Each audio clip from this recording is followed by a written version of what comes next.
Next, I'll show you how to edit text, buttons, and images. Elementor makes it super easy to add new elements and make changes.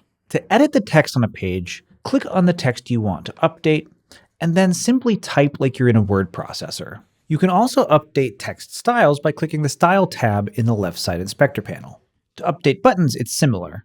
Click on the button you want to change, and then in the left side panel, change the text.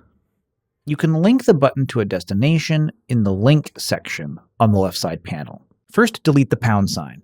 Then start typing the name of the page you want to connect and select it when it shows up. The link will fill in automatically. For external links, just paste the full URL. And like text, you can update button styles by clicking the Style tab. It's also really easy to add new elements to a page. Go up to the top and click plus to add an element. Then find the element type you want to add and drag it in. To move the element to a different spot on the page, simply click on it and drag it elsewhere. To remove an element, simply secondary click on it and then click delete. Next, I'll show you how to update the images. Click on any image you want to change, and then in the left side panel, hover over the image and select Choose Image.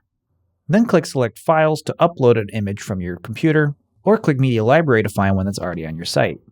You can also click Search Images to find stock images. When you find one you like, click Insert.